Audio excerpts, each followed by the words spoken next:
Hello guys. Ito, tatakbo na ako ngayon, magja-jogging. Kasi before hindi ako makapag-jogging, hindi ako makatakbo kasi naka-chinelas na ako. Ngayon, naka-sapatos na ako. Kahapon, maghapon na naman ako nakahiga sa bahay. Hanggang ngayon, ganun pa din. Pero kahit nakahiga sa bahay, nag-a-apply pa rin ako ng trabaho. Kasi ang pag-a-apply dito ng trabaho, kahit nakahiga ka lang maghapon, magpipindot ka lang sa cellphone, makakahanap ka ng trabaho. Hindi mahirap mag-apply. Ang application dito is through your fingertips. Scroll ka lang sa mga company, tapos fill up ng form through their portal. Makakapag-apply ka na sa trabaho kahit nakahiga ka. Ang nakaka-stress sa paghahanap ng trabaho is yung pag-aantay. Hindi mo alam kung may assurance kasi hindi mo alam kung tatawag ba sila o hindi. Ang dami ko nang nasandan na application.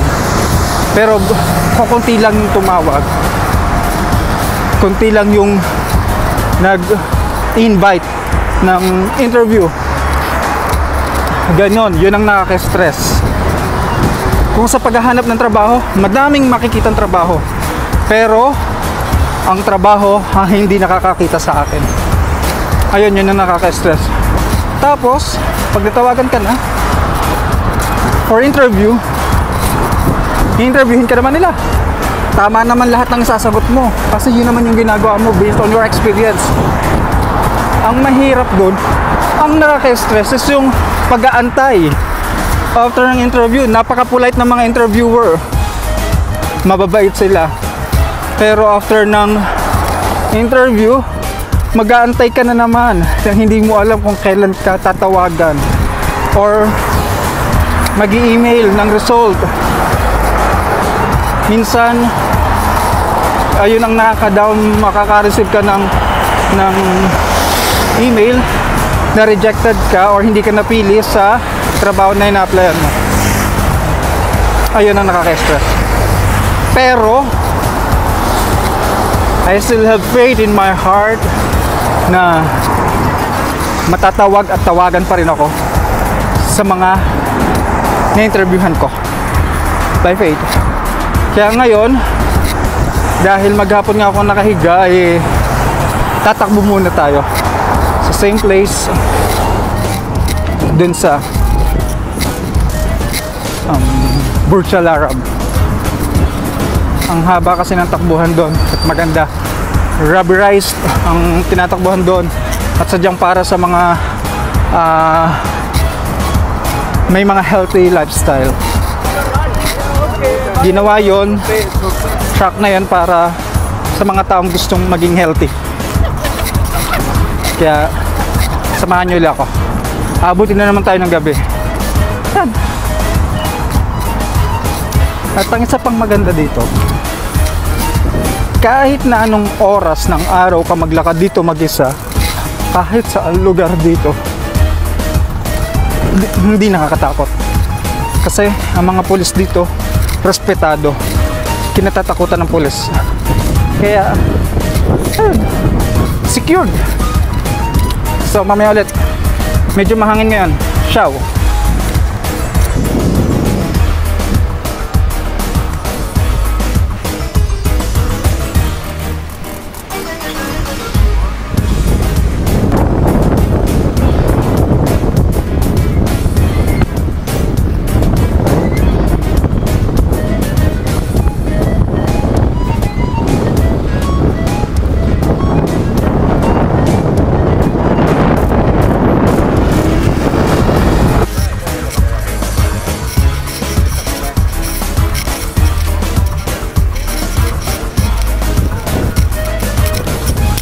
Lampas na ako sa 400 meters or nasa 400 meters na ako nakatatagpo.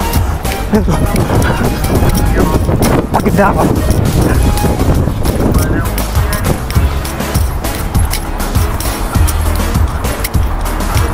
Ang galing lang ng government ng Dubai kasi nagpo-provide sila ng mga convenient na tulad nito, 500 meters.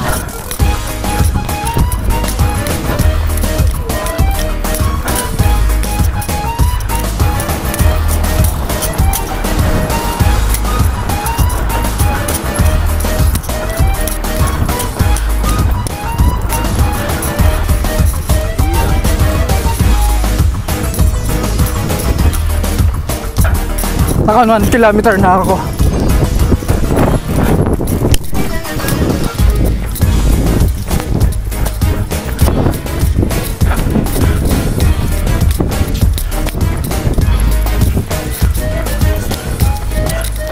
Ito ang beach life dito. Talagang may pailaw.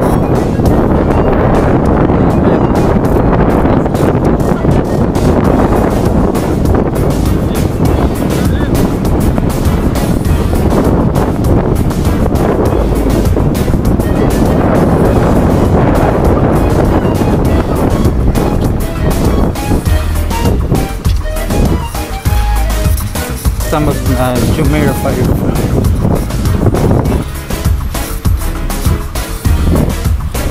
Kasi ito ay Jumeirah 1, 2, 3, 4, 5, 9 nata ito. Tapos iba't iba yung mga nasa bawat gate. Samahan niyo ako hanggang dulo. May pa-table si Mayor.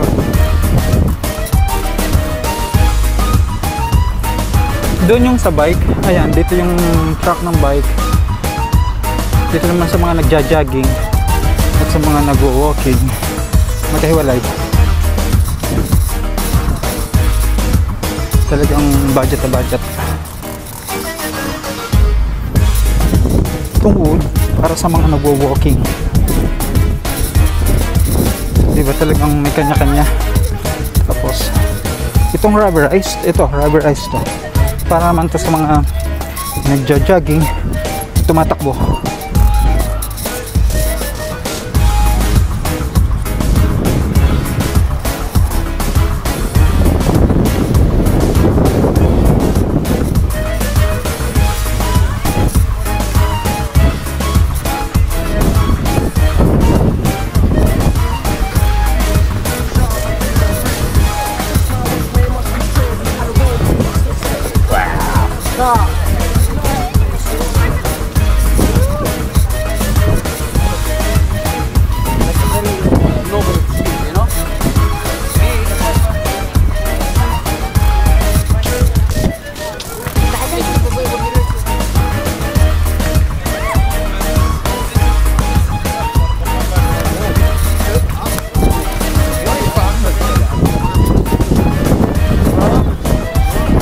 Ako pero hindi pa enough.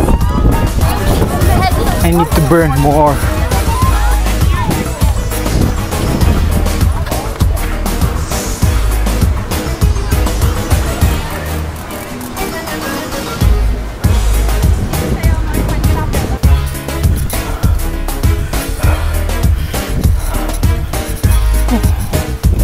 Oh, 5,000 meters na ako.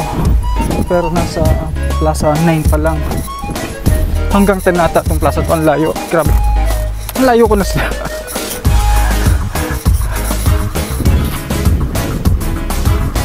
Hindi na ito kasing lively ng dun sa mga Jumeirah 1, 2, 3, 4, 5, 6. Medyo tahimik ka dito. Kukontent tao. At last, marating din kita. Plaza 10.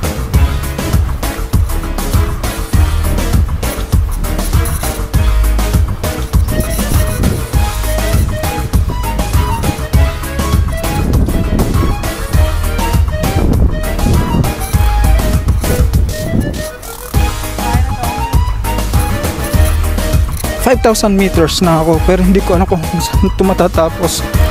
Ang layo pa. Sinusundan ko lang tong rubberized green na to pero hindi pa siya tapos.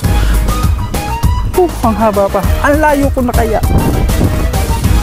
Hindi ko na matanaw yung Burj Al Arab. Ayun. Tingnan yung Bugsala, malayo na. Hindi lang ako pagpawisan ng todo kasi sobrang hangin. 5,800 meters na ako, going to 6,000. Pero hindi ko alam kung saan to matatapos. Layo-layo ko na, pagod na ako. Ginusto ko to eh. Ayan. Tingnan naman na, ibang establishment. Tapos di pa ako masyadong pagpawisan kasi mahangin. Wow, ganda na.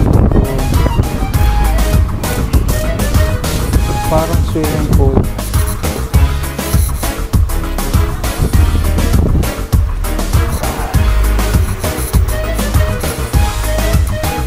...6,000 meters. Grabe. Oh. Ayoko na, suko na ako. Hindi ko alam kung hanggang saan din pa yan, no?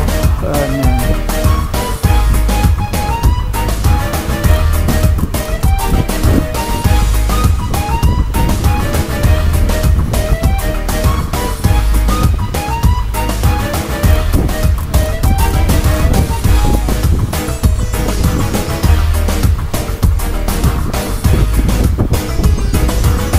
Balik na ako. Hanggang dito na lang tayo. 6,000 meter.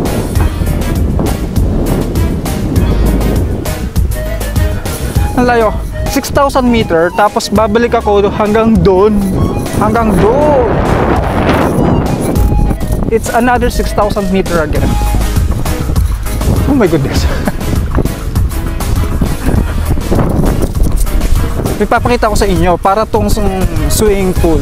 Dagat pero para siyang swimming pool. Let's go closer there. Look.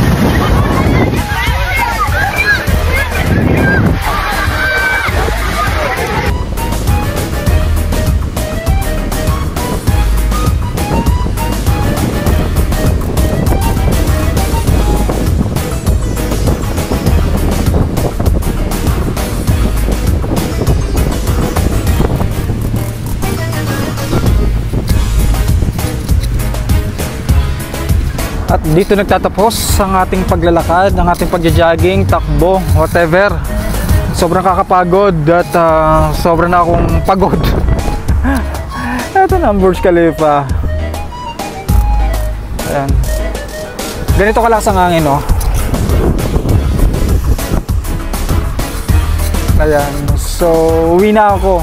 Magpapahinga lang. Kasi wala akong tigil. I'm too tired. Bye. At last, malapit na. Kapagod. Akit pa ako ng metro. Dadaan sa mall. Likod pa ng mall. Tapos yun, lalakad pa ulit. Tapos yun, bahay na namin. See you. Hanggang sa muli. Bye.